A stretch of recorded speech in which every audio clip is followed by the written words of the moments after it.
So ito ang ating distribution box na na-score natin sa Shopee. Ano yata yung pinakamura?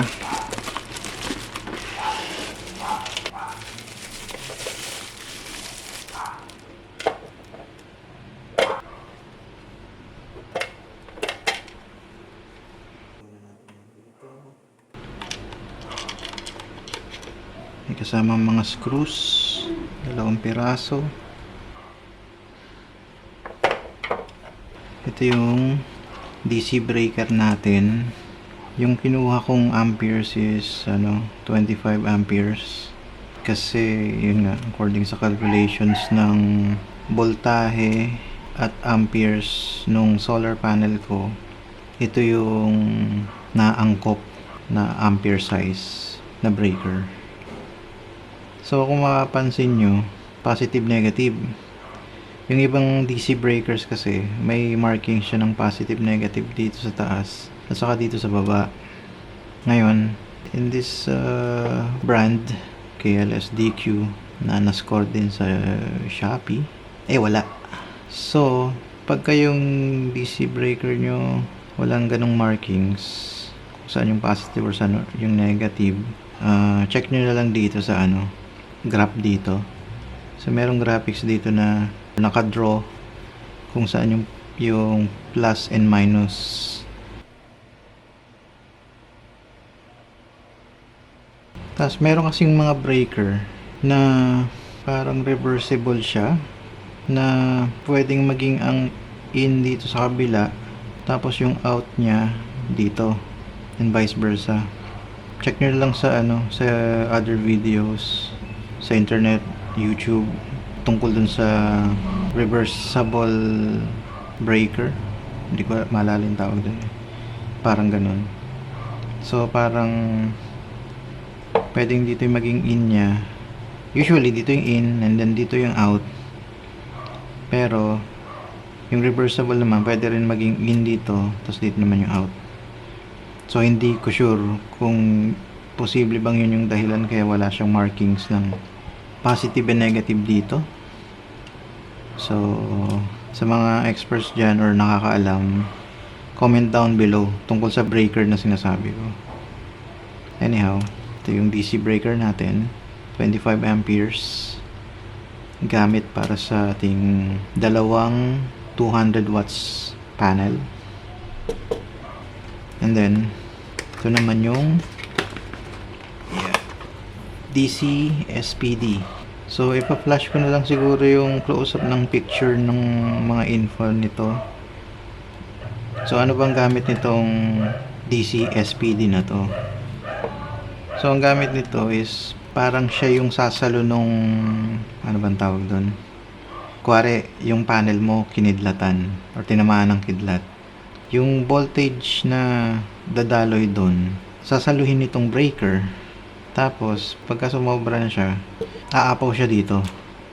Mag-overflow yung over voltage na yun dito sa DC SPD. Tapos as you can see, meron ditong nakalagay na PE or protective earth kung tawagin nila. Di ko sure kung accurate yun. So itong protective earth, merong wire dito nakalagay na yung grounding wire na nakakabit naman dun sa grounding rod na nasa labas ng bahay nyo na nakabaon sa lupa. So parang yun nga, pagka nag-over voltage dahil sa kidlat, pupunta rito tapos ilalabas niya dun sa grounding rod sa pamamagitan ng pagdaan dun sa grounding wire na nakakabit dito. So far ito lang naman yung key components nung safety devices natin para sa DC or para dun sa solar panel. So simulan na natin yung wiring. Alright, so ngayon strip muna tayo ng mga wires para sa pang parallel ng DC breaker papuntang DC SPD. So nakabili naman ako ng PB wire cable, yung pang solar panel talaga. Pero ayaw ko na siyang tabasan eh. Ayaw ko na siyang kuhanan ng wire. Hindi ako 100% sure kung enough siya para sa layo ng solar panel mula sa inverter. Pwede naman daw palang gamitin tong THHN. Basta syempre makapal na wire. So yung size nitong mga wire na to is size 8 mm square. So dapat pula, black. Kaso out of stock na yung black na 8 mm square eh. So white na lang tong kinuha ko. Ang importante naman eh, palatandaan ko na red for positive. Alright, so ito na siya. Naka-strip na.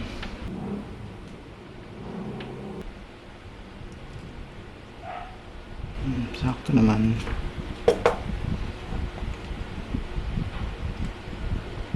Ito sakto lang rin. Markahan muna natin kung saan yung positive at negative para at least eh, hindi tayo malito.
Sakto.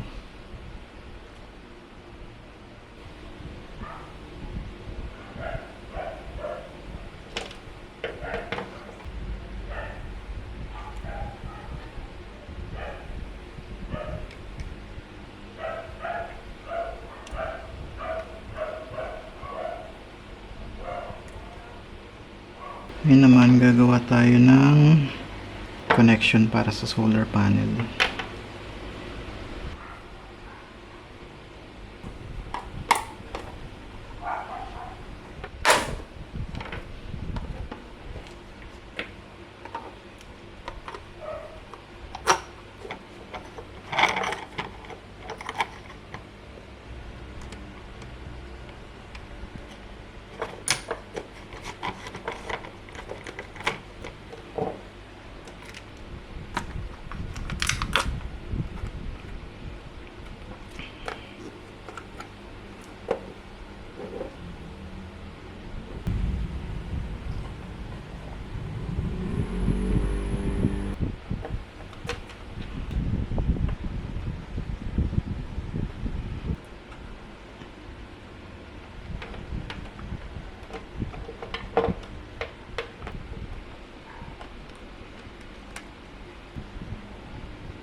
So ngayon naman dumako tayo sa AC safety devices.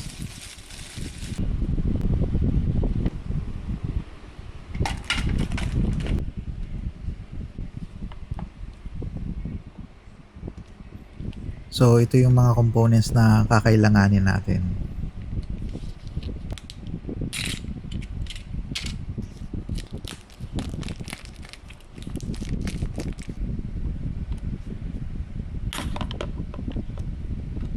So ito na nga, tamang visualization lang tayo kung paano i-arrange tong mga to dito sa loob ng panel box.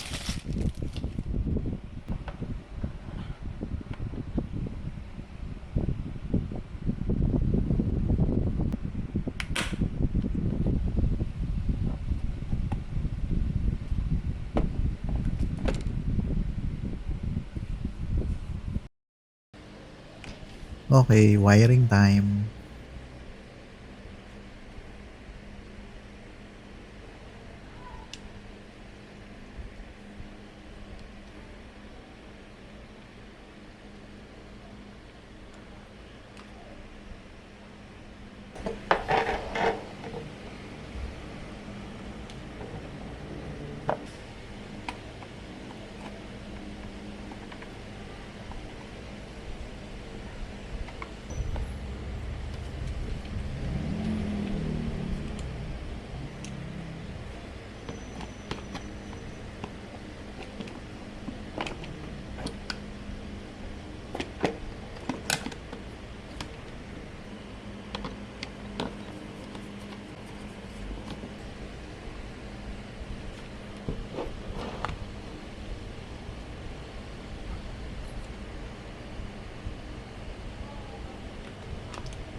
Ngayon naman, nagawa tayo ng mga cable wires para sa papuntang inverter at saka yung isa para sa outlet.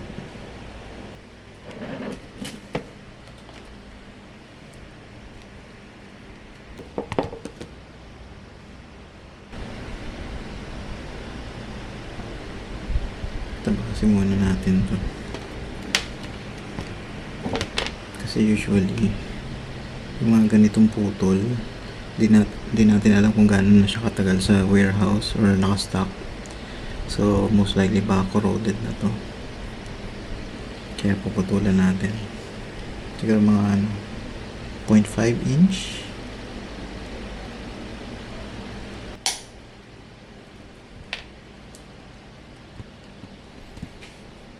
Tapos babalatan natin to,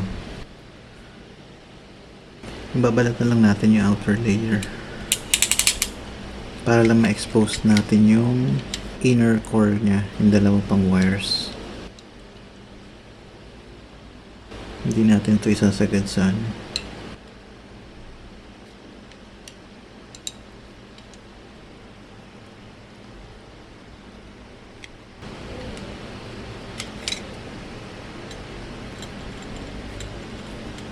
Yan.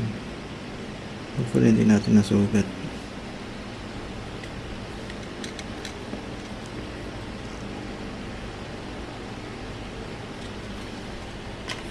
Para lang naka-expose tong ano, mga color ng ano, insulation niya. Para at least may ano, ito yung gagamitin nating palatandaan ng ano, line in neutral. Though wala namang halaga din kasi nandito tayo sa Metro Manila. Meralco yung linya, line to line. So pag line to line, okay lang magkabaliktad itong mga wire na to. Pero ako, para lang meron visual representation ako ng flow. So balatan na natin itong mga, gamitin natin to wire stripper.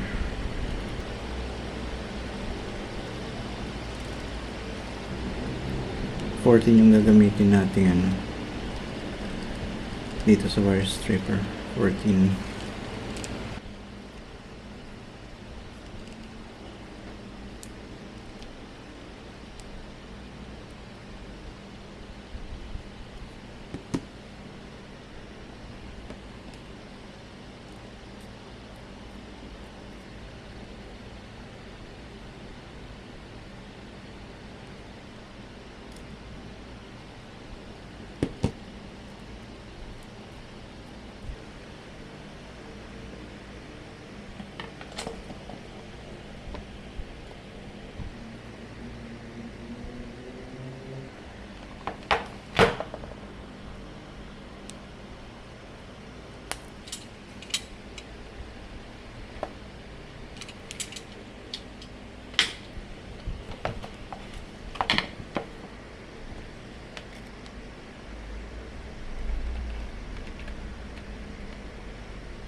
Right.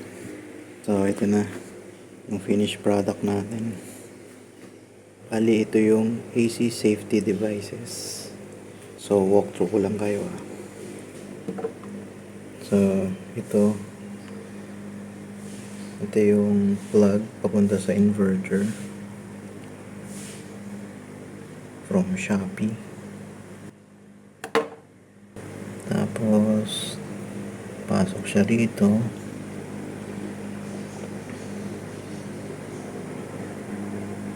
Sikat dito.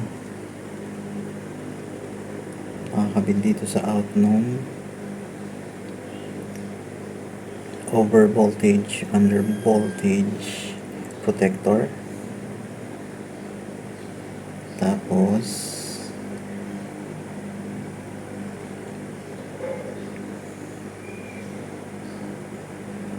nakaparallel siya dito sa AC SPD. Ayan, check nyo na lang yung connection.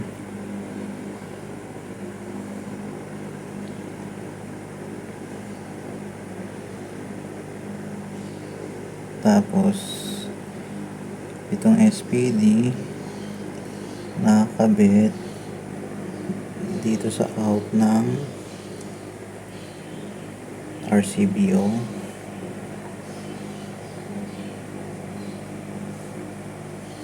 $16 amperes yung ginamit ko.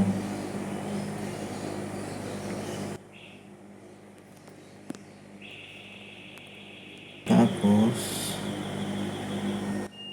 yung in niya, ito, mula dito sa in, lalabas yan dito, nakaikot, kalabas dito. So, ito na yung ipa-plug sa sa socket. So, pansamantagal, ganito muna siya. Pero siguro in the future, irerekta natin siya sa panel. Kakabit natin sa breaker.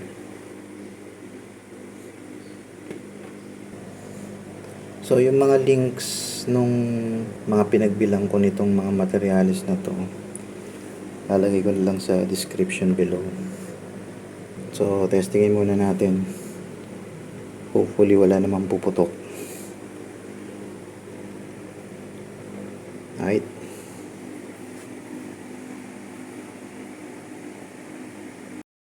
Alright, so initial testing muna tayo bago natin ikabit yung inverter. Just in case lang.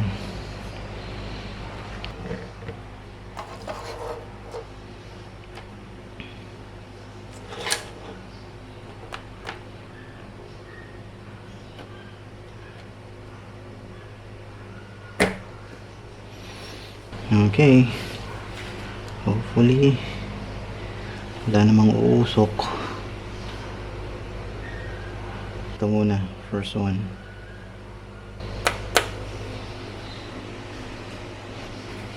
Okay. Next naman itong breaker. Okay. Let's hope everything will be good.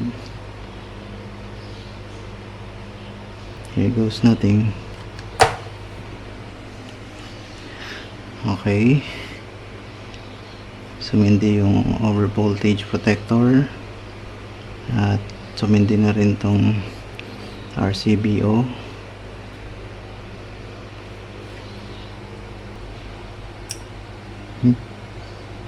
May narinig ako nagkiklik. Hindi ko alam kung may nagbabuzz ba.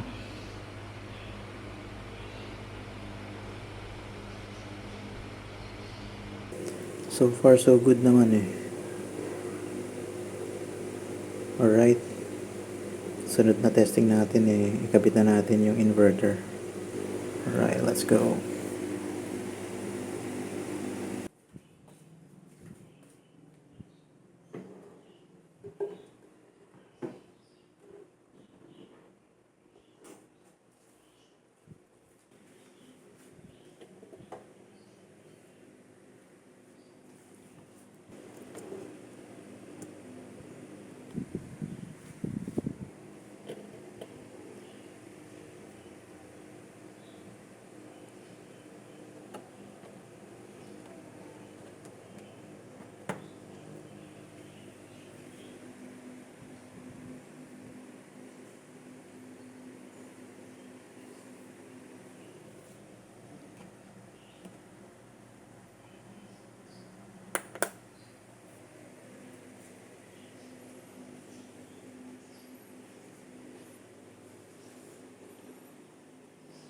Alright, here goes again.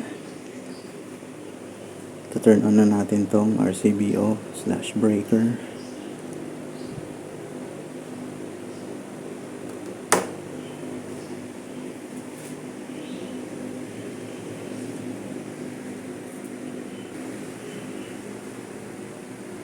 At walang tumawid na kuryente.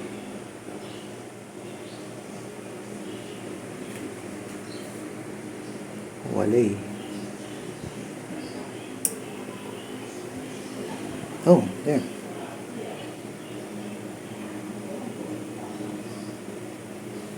Okay, gets ko na. Kaya delay siya.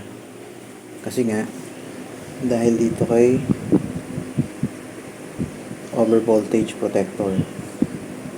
Kasi nga, ang trabaho nito, pagka nag-brown out, tapos bigla ulit nagkaroon ng kuryente, hindi niya basta-basta papasukin agad yung kuryente. Parang i-delay niya ng mga around 60 seconds. Basta may delay siya na hindi basta-basta niya papapasukin yung kuryente. So ayun, sumindi naman.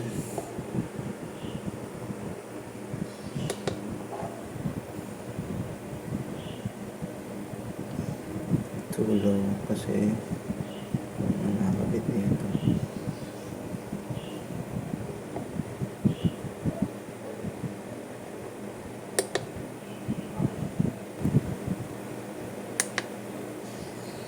Ang temperature niya, 31 Celsius.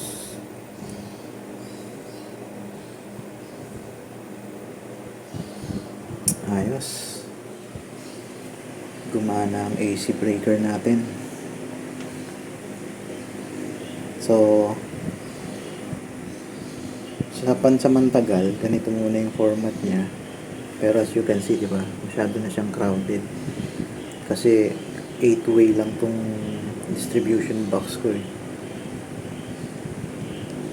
So in the future, pagka nag-upgrade tayo, baka kunin ko yung 12 para may space siya. Para sa medyo hindi lang masyadong cramp. At saka yung distribution box na bibiling ko yung may kasama ng ground terminal. And speaking of course ng ground terminal, yun pa yung susunod na ikakabit natin dito pag naka-install na. Ground terminal para sa RCBO at saka para dito sa SPD. So ayun, congrats, natapos din tong AC breaker natin or AC safety devices. So sa susunod na segment, titirahin naman natin yung paggawa na nung cable ng solar panel at saka of course yung solar panel na din. Alright, successful DIY.